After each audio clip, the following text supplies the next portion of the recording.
এই যি আধৰুৱা যিখিনি আমি তদানীন্তন চৰকাৰে যিখিনি কামবিলাক যিবিলাক ডাঙৰ ডাঙৰ যিখিনি কাম আচলতে হাতত লৈছিলে সেই কামবিলাক মাৰ্ঘেৰিটা ওচৰৰে যি আমাৰ বুজিছোঁ দীঘলীয়া তালিকা আছে মই পুনৰ ৰাখিম কিন্তু আপুনি যদি নম্বৰ দিব বিচাৰে কিমান দিব পাৰিব তেখেতৰ যদি নম্বৰ আমি আচলতে 2 নম্বৰ দিবলৈ বিচাৰিছোঁ মাত্ৰ ঠিক আছে গতিকে এগৰাকী বিধায়ক ভাস্কৰ শৰ্মা 10ৰ ভিতৰত 2 নম্বৰ দিব বিচাৰিছে না শান্তনুদা চাওক যোৱা 10টা বছৰে মাৰ্ঘেৰিটা সমষ্টিৰ সন্মানীয় বিধায়কগৰাকী সদনত মৌন হৈ বহি থাকিলে আপোনালোক সকলোৱে জানে অসমবাসী ৰাইজে সকলোৱে জানে যে ভাস্কৰ শৰ্মা ডাঙৰীয়া এছেম্বলি সময়ত মৌন হৈ বহি 10টা বছৰ অতিবাহিত কৰিলে তাৰপিছত আমি দেখিবলৈ পাইছোঁ যে মাৰ্ঘেৰিটা সমষ্টি অসমৰ ভিতৰতে এনেকুৱা এটা সমষ্টি যি সমস্যাৰে জৰাজীৰ্ণ এটা সমষ্টি আজি চাওক মাৰ্ঘেৰিটা সমষ্টিটোত এনে বহু সমস্যা আছে আজি যদি কোনোবাই যদি শিক্ষিত যুৱক যুৱতী যদি ভাবিছে যে পশুপালনৰ যোগেদি তেওঁ আত্মনিৰ্ভৰশীলভাৱে তেওঁ নিজৰ পৰিয়ালটোক আগবঢ়াই নিব কিন্তু মাৰ্ঘেৰিটা সমষ্টিত এখন পশু চিকিৎসালয়ৰ অভাৱ আজি চাওক আজি আমাৰ মাৰ্ঘেৰিটা সমষ্টিটোত যদি জনসাধাৰণক যদি বেজীয়ে যদি হাতত ফুটে তেতিয়াও আপোনাক ডিব্ৰুগড়লৈ ৰেফাৰ কৰিবলগীয়া হয় ইয়াতে চিকিৎসাৰ ব্যৱস্থাটো একেবাৰে অনুন্নত ইয়াতে ব্লাড বেংকৰ ব্যৱস্থা নাই আজিও চাওক মাৰ্ঘেৰিটা মহাবিদ্যালয়ৰ যিটো বিজ্ঞান শাখাটো আজি তাৰিখলৈকে আমি ৰাইজে বহুবাৰ দাবী উত্থাপন কৰাৰ পাছতো প্ৰভিন্সিয়েলাইজ কৰি নিদিলে চৰকাৰীকৰণ কৰি নিদিলে এনে বহু সমস্যা আছে যি সমস্যাই মাৰ্ঘেৰিটা সমষ্টিটোক আজিও সমস্যাৰ ওপৰতে জড়িত কৰি ৰাখিছে আৰু আপুনি যিটো অৰ্থনৈতিক কথাটো কৈছে আজি চাওক মাৰ্ঘেৰিটাৰ পৰা বহু হাজাৰ যুৱক যুৱতী বাহিৰলৈ গৈছে বেংগালুৰুলৈ গৈছে কলিকতালৈ গৈছে কৰ্মসন্ধানত গৈছে শিক্ষিত যুৱক যুৱতী গৈছে ইয়াতে অকল একমাত্ৰ কয়লা উদ্যোগটো আছে ইয়াৰ পৰাও আমাৰ কোল ইণ্ডিয়াৰ পৰাও ইয়াতে কৰ্মৰত বহু ইয়াতে যিসকল কৰ্মৰত তেওঁলোকক বাহিৰলৈ তেওঁলোকক ট্ৰান্সফাৰ দিছে ইয়াতে কৰ্মৰ বাবে আজি যুৱক যুৱতীসকলে শিক্ষিত যুৱক যুৱতীলে কৰিব পৰাকৈ কাম একো নাই একমাত্ৰ অকল কয়লাৰ যিটো চিণ্ডিকেট এই চিণ্ডিকেটত জড়িত হোৱাৰ বাদ দি ইয়াতে যে কোনোবাই যে পশুপালনৰ যোগেদি হওক বা এগ্ৰিকালচাৰ ক্ষেত্ৰত আগবঢ়াই নিব পৰাকৈ ইয়াতে কোনো ধৰণৰ ব্যৱস্থা নাই আজি আমি বাৰে বাৰে প্ৰশ্ন উত্থাপন কৰি আহিছিলোঁ যে ঔদ্যোগিক নগৰী হিচাপে ইয়াতে মাৰ্ঘেৰিটা সমষ্টিটো গঢ় দিয়াৰ চেষ্টা কৰিব লাগিছিল আজি বিধায়ক ডাঙৰীয়া ঔদ্যোগিক নগৰী হিচাপে গঢ় দিয়াৰ কথা কৈছিল কিন্তু সেয়া ফুটুকাৰ ফেনত পৰিণত হৈছে গতিকে মাৰ্ঘেৰিটা সমষ্টিটোৰ এনে সমস্যা আছে যি সমস্যা আজি হয়তো কৈ আমি শেষ কৰিব নোৱাৰিম আৰু আপুনি যিটো নম্বৰৰ কথাটো কৈছে আমি ছাত্ৰ মুক্তি সংগ্ৰাম সমিতিয়ে ভাস্কৰ শৰ্মা ডাঙৰীয়াক 10ৰ ভিতৰত 0 নম্বৰ আমি অতিবাহিত কৰিব বিচাৰিছোঁ ঠিক আছে 10ৰ ভিতৰত 2 পাইছে 10ৰ ভিতৰত 0 পাইছে আৰু অৰাজনৈতিক সংগঠন আছে নেকি তাৰ পাছত মই ৰাজনৈতিক দলৰ ওচৰলৈকে আহিম অন্য সংগঠন কোনটো সংগঠনক প্ৰতিনিধিত্ব কৰিছে আমি ছাত্ৰ সন্থাৰ ফালৰ পৰা আহিছোঁ চাহ জনজাতি ছাত্ৰ সন্থাৰ ফালৰ পৰা আহিছে ইয়াতো আদিবাসী জনসংখ্যা যথেষ্ট আছে ভোটাৰ যথেষ্ট আছে বিজেপি চৰকাৰখনে বহুত কাম কৰা বুলি কৈছে আদিবাসী লোকসকলৰ বাবে বিধায়কগৰাকীয়ে কি কৰিছে আৰু কিমান দূৰ সন্তুষ্ট হৈছে আপোনালোক এটিকলি দুটিপাত ৫,০০০ টকাৰ পৰা স্কুল মাটিৰ পট্টাকে ধৰি বিভিন্ন ধৰণৰ প্ৰসংগ কৈছে চাওক আচলতে এটা কথা ক'বই লাগিব আমি বিজেপি চৰকাৰক আচলতে ভাস্কৰ শৰ্মা ডাঙৰীয়া বহু আশা বহু প্ৰত্যাশা লৈ পেলাই আমি তেখেতক আসন দিছিলোঁ আৰু কিন্তু এটা কথা ক'ব লাগিব মাৰ্ঘেৰিটা সমষ্টি কোৱাৰ লগে লগে চাহ জনগোষ্ঠী অধিকৃত অঞ্চল কিন্তু মাৰ্ঘেৰিটা সমষ্টিৰ ৰাইজে কিন্তু বাগিচা যদি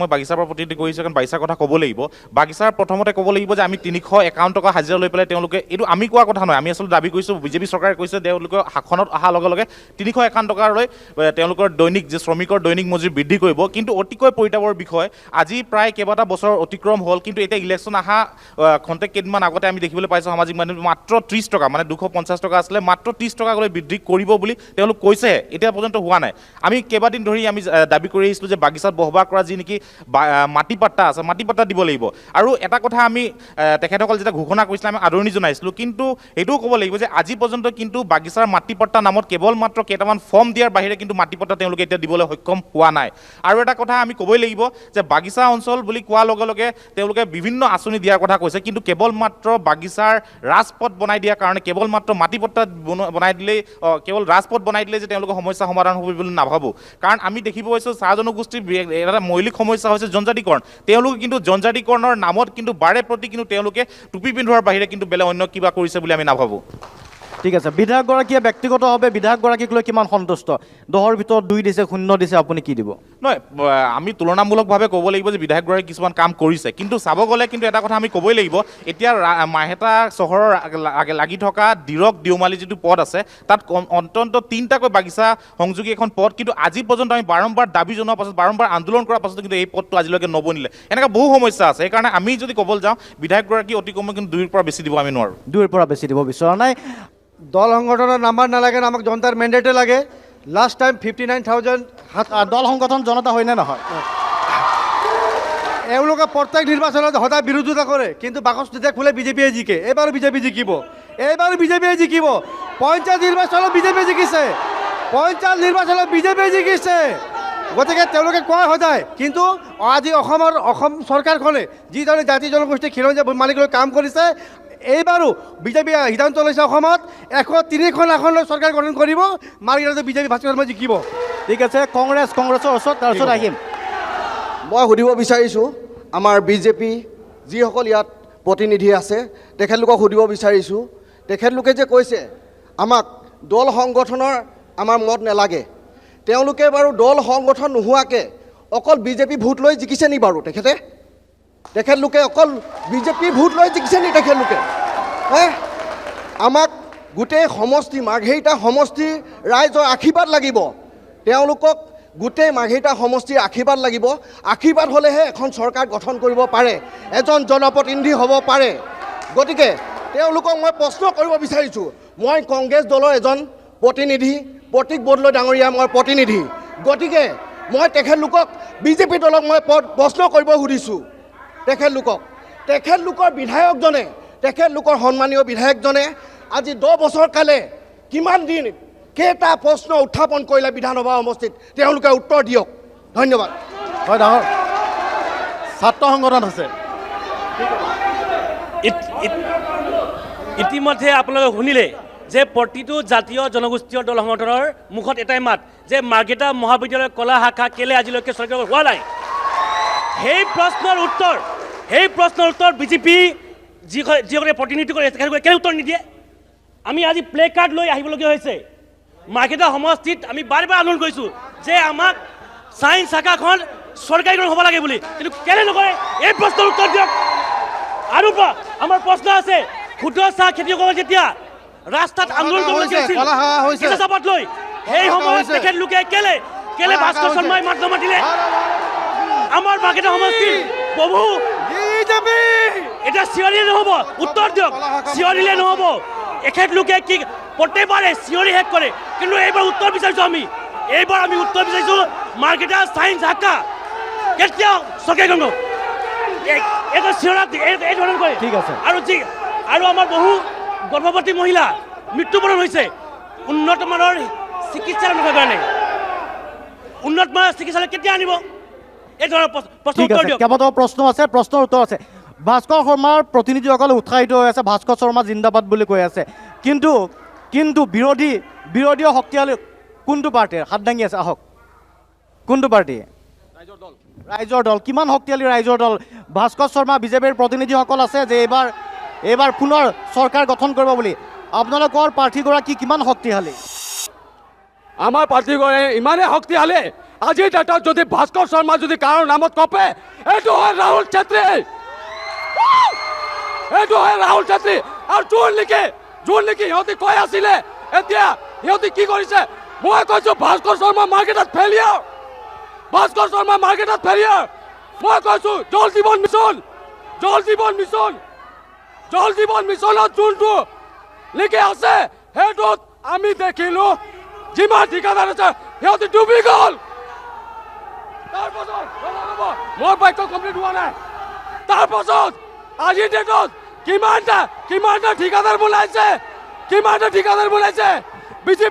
বিজেপি ভাস্কৰ শৰ্মাতে কিমানটা ঠিকাদাৰ বনাইছে ঠিক আছে সৰ্বপ্ৰথমে উপস্থিত থকা সমূহ সদস্যলৈ এটা মোৰ বিনম্ৰ অনুৰোধ আপোনালোকে আপোনালোকৰ মন্তব্যবিলাক যদি উপস্থাপন কৰিব বিচাৰিছে ভদ্ৰতাৰ দৰে নিজৰ পৰিচয় দিব অভদ্ৰামী নকৰিব আৰু অন্যথা আমি সভাকক্ষ এৰি যাবলৈ প্ৰস্তুত হ'ম প্ৰথম কথা আপুনি যিটো প্ৰশ্ন কৰিছে সন্মানীয় শাসক পক্ষৰ সদস্যই প্ৰথম যিগৰাকী সদস্যই মুখপাত্ৰগৰাকীয়ে উপস্থাপন কৰিলে যে কি এইবাৰ মাৰ্ঘেৰিটা সমষ্টিত দল সংগঠনৰ কোনো সহায় বিজেপি চৰকাৰক নালাগে এই বিষয়টোৱে আগন্তুক সময়ত দল সংগঠনসকলে কেনেকুৱা ধৰণৰ ভূমিকা ল'ব এয়া হ'ব দল সংগঠনৰ কাৰণে লক্ষণীয় আৰু বৰ্তমানৰ শাসনাধীষ্ঠ বিজেপি চৰকাৰখনৰ মাৰ্ঘেৰিটা সমষ্টিৰ বিধায়কজনৰ বৰ্তমানৰ যি অৱস্থা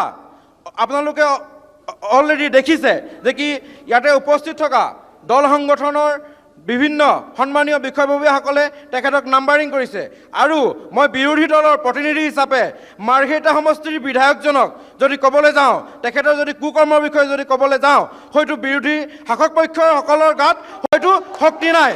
মই অনুৰোধ কৰিছোঁ, যদি সময় আছে আপোনালোকৰ, মই অনুৰোধ কৰিছোঁ আপোনালোকে এবাৰ শুনি যাওক।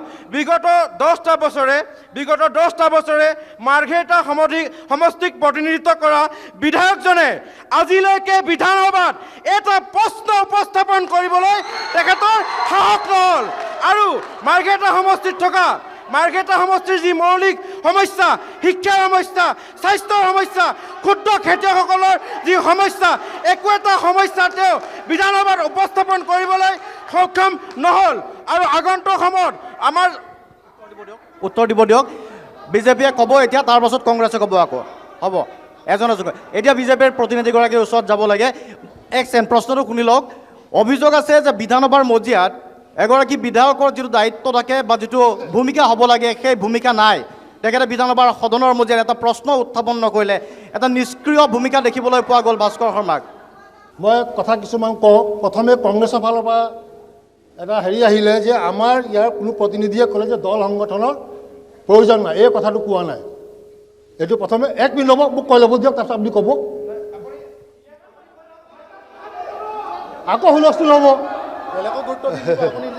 তো কথাটো হ'ল যে মাৰ্ঘেৰিটাৰ ৰাইজে দুবাৰকৈ প্ৰথমবাৰ 55% ভোট দি পেলাই ভাস্কৰ শৰ্মাক বিধানসভালৈ পঠিয়াইছিলে। 21 চনত 56% ভোট দি পেলাই বিধানসভা মজিয়ালৈ পঠিয়াইছিলে। 10 বছৰ বিধানসভাত থকাৰ পিছত আমি সকলোৱে জনা উচিত যে বিধায়ক এগৰাকী অকল তাত টিভিত উঠিলেই যে প্ৰশ্ন সোধাটো হয় সেইটো নহয়। তাত ষ্টাৰ্ট আৰু নন ষ্টাৰ্ট কুৱেশ্যন থাকে, লিখিত আৰু মৌখিক। লিখিত প্ৰশ্নতে সুধিছে, যদি তেওঁলোকে জানিব মোৰ ইচ্ছা আছে বিধানসভাত সেই গোটেই তথ্যখিনি আছে। 2 নম্বৰ, ইয়াত কিছুমান দল সংগঠনে 0 আৰু 2 অংক দিছে। আমাৰ প্ৰতিনিধিয়ে কৈছে যে দল সংগঠনে 2 আৰু 0 দিলে সেইটো ডাজ নট কাউণ্ট কি কৰে, ৰাইজে কিমান সঁহাৰি দিছে। 56% আৰু 55% আৰু 2019 ইলেকশ্যনত 69% ভোট পাই পেলাই ৰামেশ্বৰ তেলীয়াৰ পৰা জিকি গৈছিলে। গতিকে আমি ভাৰতীয় জনতা পাৰ্টীৰ প্ৰত্যেকজন কাৰ্যকৰ্তাই এইটো আমাৰ দৃঢ় বিশ্বাস আছে যে ৰাইজ আমাৰ লগত আছে। মাৰ্ঘেৰিটাৰ ৰাইজ, আজি ইয়াত যিমান দল সংগঠন আছে তেওঁলোকো মাৰ্ঘেৰিটাৰ সন্মানীয় ৰাইজৰ ভিতৰতে পৰে। গতিকে আজি হয়তো দলীয় কিবা বা সাংগঠনিক কিবা কাৰণে তেওঁলোকে আমাৰ এগেইনষ্টত কথা ক'ব পাৰে, কিন্তু ভোট দিয়া সময়ত মই ডাঠি ক'ব পাৰোঁ যে তেওঁলোকৰ ভোটটো বিজেপিয়ে পাব। আৰু এইবাৰ আমি 1 লক্ষাধিক ভোটত ভাস্কৰ শৰ্মা বা আমাৰ বিজেপি দলৰ প্ৰাৰ্থীক জিকাই লৈ যাবলৈ বিধানসভাত পঠিয়াবলৈ সক্ষম হ'ম। ধন্যবাদ। ঠিক আছে, বিজেপিয়ে উত্তৰ দিছে, কংগ্ৰেছে প্ৰশ্ন কৰিছিল। কংগ্ৰেছৰ ওচৰলৈকে আকৌ আহিম। আন এটা ৰাজনৈতিক দল যিহেতু আছে, এইবাৰ ৰাইজৰ দলৰ প্ৰতিনিধি আপুনি, ৰাইজৰ দললৈকে ওচৰলৈকে আহিব বিচাৰিছোঁ। সাহসীয় পক্ষ মিত্ৰতাত আছে ৰাইজৰ। ইয়াতে বিৰোধীৰ ফালৰ পৰা 2টাকৈ ৰাজনৈতিক দলৰ নাম চৰ্চাত আছে, কংগ্ৰেছ আৰু ৰাইজৰ দল। এই 2টা দল একত্ৰিত নহ'লে সাহসীয় পক্ষক প্ৰত্যাহ্বান জনাব পাৰিব জানো? ভোট বিভাজনে আপোনালোকৰ সমস্যাৰ সৃষ্টি নকৰিব জানো? আপোনালোকৰ প্ৰাৰ্থীগৰাকীক লৈ কিমান বিশ্বাসী? যুৱ প্ৰাৰ্থী ৰাহুল চেত্ৰীয় যুৱ প্ৰাৰ্থী, প্ৰতীক বৰদলৈও যুৱ প্ৰাৰ্থী। আপুনি কুৱেশ্যনটো ভাল কৰিলে। যুৱ প্ৰাৰ্থী ৰাহুল চেত্ৰী কোনো ব্যৱসায়ীৰ সন্তান নহয়। ৰাহুল চেত্ৰী কোনো নেতা মন্ত্ৰীৰ সন্তান নহয়। তেখেত খাটি খোৱা এজন খেতিয়কৰ সন্তান হয়। আৰু তেখেত গৰীব দুখীয়া ঘৰৰ পৰা। আৰে বাবা, শুনিবলৈ ধৈৰ্য ধৰক, লেজি নহয়, শুনিবলৈ ধৈৰ্য ধৰিব। আপোনালোকে শুনিবলৈ ধৈৰ্য ধৰিব। ৰাহুল শুনক, আপোনালোকে এখেতসকলে কয় ৰাস্তা বনাইছে, সেই ৰাস্তাত চাহ খেতিয়কসকলে চাহপাত পেলাই কিনে আন্দোলন কৰিবলগীয়া হয়। আৰু সেই আন্দোলনত একমাত্ৰ মাত মতা মানুহজন হৈছে ৰাহুল চেত্ৰী। ঠিক আছে, মাটি পট্টাৰ নামত আপোনালোকে মাটি পট্টা দিব পৰা নাই, কিন্তু মাটি পট্টাৰ নামত আন্দোলন কৰা মানুহজনে হৈছে ৰাহুল চেত্ৰী। আজি অলপ আগতে শৰ্মা ডাঙৰীয়া কৈ গ'লে, কিন্তু আজি আপুনি শৰ্মা ডাঙৰীয়াৰ গাঁৱত গৈ চাব, ন' ৰোড ন' ভোট অতিকৈ লিখি দিছে, আপুনি গৈ কিনে চাব পাৰিব। ঠিক আছে, প্ৰাৰ্থীগৰাকীৰ কথা কৈছে। প্ৰতীক বৰদলৈ সম্পৰ্কে কোনে ক'ব পাৰিব? এগৰাকী জ্যেষ্ঠ বিধায়ক 10 বছৰৰ অভিজ্ঞতা আছে, যথেষ্ট কাম কৰা বুলি কৈছে। প্ৰতীক বৰদলৈ তুলনামূলকভাৱে কম বয়সৰ এগৰাকী যুৱ প্ৰতিনিধি। সমষ্টিবাসীয়ে কিয় আদৰি ল'ব, কি কোৱালিটি আছে এনেকুৱা? তাৰ পাছত বিজেপিয়ে উত্তৰটো দিব। প্ৰথম কথা, আমি এখন গণতান্ত্ৰিক দেশত বাস কৰোঁ। গণতান্ত্ৰিক দেশত এখন ৰাইজৰ সৰ্বাংগীন উন্নয়নৰ কাৰণে এজন শক্তিশালী নেতা, এজন শক্তিশালী প্ৰতিনিধি সমষ্টিবিলাকৰ পৰা প্ৰতিদ্বন্দ্বিতা কৰাটো খুবেই প্ৰয়োজন। আৰু সেই ক্ষেত্ৰত জনসাধাৰণৰ সৰ্বাংগীন উন্নয়নৰ কাৰণে সৰ্বপ্ৰথমে প্ৰতিনিধিগৰাকী উচ্চ শিক্ষাৰে যদি শিক্ষিত হয়, এয়া সেই জনপ্ৰতিনিধিজন আগন্তুক সময়ত সৰ্বাংগীন ৰাইজৰ উন্নয়নৰ কাৰণে কাম কৰাত কোনো সন্দেহ নাথাকে। দ্বিতীয় কথা, উচ্চ শিক্ষাৰে এজন শিক্ষিত প্ৰতিনিধিয়ে আগন্তুক সময়ত এছেম্বলিত বিধানসভাত ৰাইজৰ সৰ্বাংগীন উন্নয়নৰ কাৰণে প্ৰত্যেকটো বস্তু শৃংখলাবদ্ধ আৰু সুপৰিকল্পিতভাৱে উপস্থাপন কৰাত অকণো তেখেতৰ দুখ ত্ৰুটি ৰৈ নাযায়। গতিকেলৈ এজন উচ্চ শিক্ষাৰে শিক্ষিত যুৱ নেতাক এইবাৰ মাৰ্ঘেটা সমষ্টিৰ ৰাইজে বিচাৰে। ধন্যবাদ। ঠিক আছে, কওক। ৰ'ব এক ছেকেণ্ড, আহি আছোঁ। তাৰপাছত আমি অৰাজনৈতিক সংগঠনৰ ওচৰলৈকে আহিম, ছাত্ৰ মুক্তিৰ ওচৰলৈকে। আপুনি উত্তৰটো দিব বিচাৰিব। তেওঁলোকে কৈছে যে এগৰাকী উচ্চ শিক্ষিত ব্যক্তি সদনলৈ যোৱাটো প্ৰয়োজন আছে, বিধানসভাত যাতে সবলে মাত মাতে, তেনেকুৱা এজন প্ৰতিনিধি তেওঁলোকৰ প্ৰতীক বৰদলৈ বুলি কোৱা হৈছে, প্ৰদ্যুৎ বৰদলৈৰ পুত্ৰ। কিমান প্ৰত্যাহ্বানমূলক হ'ব পাৰে? হয়, এটা কথা ইয়াত থকা সকলোৱে জানে, 2016 চনলৈকে ইয়াত কোন মন্ত্ৰী আছিলে? যিজন আজি JNUৰ পৰা পাছ কৰি আহি পেলাই ইয়াত মন্ত্ৰী আছিলে। তেতিয়া সুধিব, তেতিয়া তেওঁ বুইডিঙৰ মানুহ নিশ্চয় ইয়াত আছে, বুইডিঙৰ মানুহক সুধিব তাত কেইটা ৰাস্তা বনাবলৈ সক্ষম হৈছিলে। বুইডিঙৰ মানুহক সুধিব, তেতিয়া বুইডিঙৰ মানুহক সুধিব তাত কেইখন স্কুল পকাকৰণ কৰিব পাৰিছিলে, কেইটা অংগনবাড়ী চেণ্টাৰ তাত পকা কৰিব পাৰিছিলে। আজি আমাৰ ভাস্কৰ শৰ্মা ডাঙৰীয়াই মাৰ্ঘেটা সমষ্টিত বহুকেইখন দলং বুইডিঙৰ ওপৰত দলং নিৰ্মাণ হৈ আছে। আজি আমাৰ তিৰাপ নদীৰ ওপৰত 2খনকৈ দলং নিৰ্মাণ হৈ আছে। প্ৰতি গাঁৱে ভূঞে প্ৰতিটো ৰাস্তা আজি পকীকৰণ হৈ আছে। প্ৰতিটো অঞ্চলত আজি পকা স্কুল হৈ আছে। বাগানবিলাকৰ প্ৰতিটো ৰাস্তা আজি পকা হৈছে। বাগানবিলাকত আজি প্ৰতি অংগনবাড়ী চেণ্টাৰ হৈছে। আৰু সেইবিলাকতো দিছেই। চাওক, তেওঁলোকে আজি কৈছে, আজি কংগ্ৰেছৰ ইঞ্জিন ক'ত? ইঞ্জিনটো কোন? তেওঁলোকে ক'ব লাগিব। আমাৰতো ডাবল ইঞ্জিন চৰকাৰ আছে, আমাৰ মোদী আছে, তাত ইয়াত হিমন্ত বিশ্ব শৰ্মা ডাঙৰীয়া আছে। তেওঁলোকৰ ইঞ্জিন কোন কওক? আজি তেওঁলোকৰ ৰাইজৰ দলৰ আছে। আজি ৰাইজৰ দলৰ নাঙল গগৈ বুলি কয় চবেই। নাঙল গগৈ আজি মুখ্যমন্ত্ৰীৰ যোগ্য হয় নেকি? তাক উত্তৰ দিয়ক। আজি আমাৰ প্ৰতিটো শ্ৰেণীৰ ৰাইজক আজি সকলো ধৰণৰ সহায় সহযোগিতা পাইছে মাৰ্ঘেটা সমষ্টিত। কিন্তু উচ্চ শিক্ষিত প্ৰদ্যুৎ বৰদলৈক আমি বহুতবাৰ, তেওঁ 4বাৰকৈ ইয়াৰ পৰা জিকিছিল, কিন্তু তেখেতে কি কৰিলে? বুইডিঙৰ এটা ৰাস্তা, আজি বুইডিঙত আজি 16 চনলৈকে বুইডিঙৰ ৰাইজে সন্তাসত জীৱন নিৰ্বাহ কৰিব লগা হৈছিলে। আজি সকলোৱে চৰাই কাকলিত আজি সাৰ পায় আৰু শান্তিৰে সকলোৱে শুব পাৰিছে। আজি যুৱকসকলে আজি শান্তিৰে তাত নিৰ্বাহ কৰিছে। ধন্যবাদ। কোন আছে? আছুৰ প্ৰতিনিধি আছে। আছুৱে কোৱা নাই এতিয়ালৈকে, আছুৰ ওচৰত যাব লাগে এবাৰ। আছুৱে কি কয়? এই সমষ্টিটো আপোনালোকে পৰ্যবেক্ষণ কৰিছে, বহুত সংগঠনে ইতিমধ্যে নম্বৰ দিছে বিধায়কগৰাকীক। এফালে কোৱা হৈছে যে সদনত মাত নমতা এগৰাকী বিধায়ক, তাৰ বিপৰীতে যুৱ প্ৰতিনিধি লাগে। আছুৱে কি ভাবে, কি ক'বা? নিশ্চিতভাৱে চাওক, আজিৰ অনুষ্ঠানটোৰ যিটো পৰিৱেশ হ'ল, বিজেপিৰ কৰ্মীসকলে যিটো জোচ দেখালে, এই জোচত যদি মাৰ্ঘেৰিটাৰ বিজ্ঞান শাখাটো কাঢ়ি অনা হ'লে ভাল পালোহেঁতেন। গতিকে আমাক এটা সুস্থ পৰিৱেশ লাগে। সুস্থ পৰিৱেশত আচলতে আমি গোটেই কথাবোৰ আলোচনা কৰিব পাৰোঁ। আৰু আপোনালোকৰ জৰিয়তে, তেওঁলোকেতো কি বুলি ক'ব নাজানো, কিন্তু আপোনালোকৰ সংবাদ মাধ্যমৰ জৰিয়তে অসমৰ ৰাইজে যে গম পাব লাগে মাৰ্ঘেৰিটাত যে কেনেকুৱা ধৰণৰ এটা পৰিস্থিতিৰ সৃষ্টি হৈ আছে। তেওঁলোকে ডাবল ইঞ্জিন চৰকাৰৰ কথা কয়। সেই ডাবল ইঞ্জিন চৰকাৰ দিনত তেওঁলোকৰ ইমান উত্তেজিত এখিনি উদ্দাম ধৰণৰ বিশৃংখল পৰিৱেশ সৃষ্টি কৰা এখিনি মানুহ থাকোঁতে মাৰ্ঘেৰিটা বিজ্ঞান শাখাটো কিয় তেওঁলোকে বিজ্ঞানটো চৰকাৰীকৰণ কৰিব নোৱাৰিলে, এইটো এটা বৰ দুৰ্ভাগ্যজনক ঘটনা। তাৰ সমান্তৰালভাৱে তেওঁলোকে লাজ পায় নে নাপায় মই নাজানো। যি সময়ত বৰ্তমান সংবাদ মাধ্যমৰ ভাস্কৰ শৰ্মাৰ সম্পত্তিৰ ওপৰত বিভিন্ন ধৰণৰ আলোচনা হৈ আছে, বেলেগে লাজ পায় নে নাপায় নাজানো, কিন্তু মাৰ্ঘেৰিটাবাসী হিচাপে কিন্তু আমি বহুত লাজ পাইছোঁ। যি সময়ত মাৰ্ঘেৰিটাৰ ৰাইজে জমৰ যন্ত্ৰণাৰ সৈতে ভুগি দুবেলা দুমুঠি খাবৰ কাৰণে, দুবেলা দুমুঠিৰ কাৰণে মাৰ্ঘেৰিটাৰ ৰাইজে চিন্তা কৰিবলগীয়া হৈছে, সেই সময়ত ভাস্কৰ শৰ্মাৰ সম্পত্তিৰ ওপৰত যে বাতৰি হৈছে, সেই বাতৰিয়ে কিন্তু মাৰ্ঘেৰিটাবাসী হিচাপে আমাক লাজ দিছে। গতিকে কিছুমান কথা ক'বলগীয়া আছে। তেওঁলোকে বহুত ধৰণৰ উন্নয়নৰ কথা কয়, ৰাস্তা পদূলিৰ উন্নয়নৰ কথা কয়। হয়, নিশ্চিতভাৱে আমি নিজৰ চকুৰে দেখি আছোঁ যে ৰাস্তা পদূলি উন্নয়ন হৈছে, বিভিন্ন ধৰণৰ উন্নয়নমূলক কাম কাজো হৈছে, কিন্তু তাৰ সমান্তৰালভাৱে মাৰ্ঘেৰিটাত থকা মাৰ্ঘেৰিটা যুৱ প্ৰজন্মৰ নিযুক্তি হ'ব পৰাকৈ জানো কিবা এটা উদ্যোগ জানো মাৰ্ঘেৰিটাত আহিলে জানো? আজিলৈকে নাই অহা। মাৰ্ঘেৰিটাত এটাই প্ৰতিষ্ঠান আছে চৰকাৰীভাৱে, উত্তৰ পূব কয়লা ক্ষেত্ৰৰ প্ৰতিষ্ঠানটো মৰুকেহে জীয়াই আছে। গতিকে এনেকুৱা ধৰণৰ এটা বিশৃংখল পৰিস্থিতিৰ মাজত ভাস্কৰ শৰ্মাৰ সম্পত্তিৰ বিষয়টো অহাটো খুব লজ্জাজনক এটা বিষয়।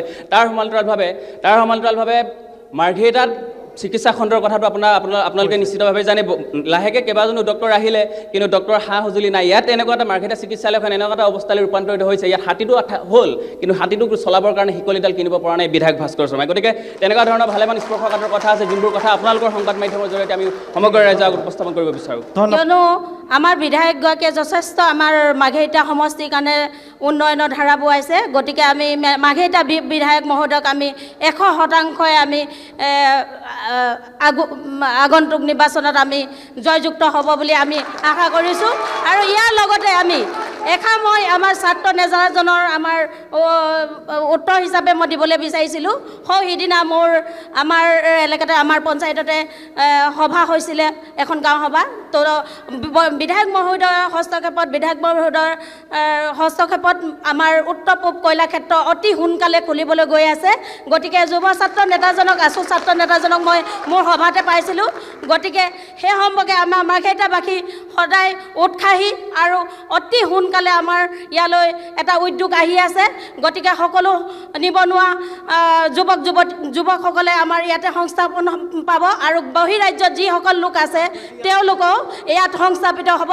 গতিকে এইটো এটা খবৰ ৰাইজসকলেও পাইছে। গতিকে ঠিক আছে, এক্সেণ্ট প্ৰতাপ। যিহেতু নৱপ্ৰজন্মৰ হয়, মই জইন কৰা এতিয়া আমাৰ বিজেপি অনলি 4 month 3 month হৈছে।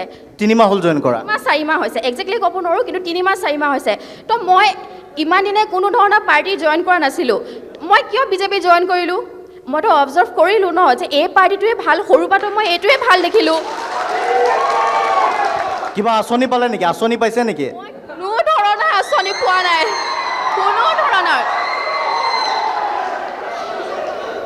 যিসকলৰ সন্দেহ আছে চেক কৰিব পাৰা, মই যদি আঁচনি পাইছোঁ চেক কৰিবা, কোনো ধৰণৰ প্ৰব্লেম নাই মোৰ। অকল হাঁহিলেতো নহ'ব ন। দলটোক ভাল পাইছে, চেক কৰিবা, তাৰপিছত ক'বা দেই।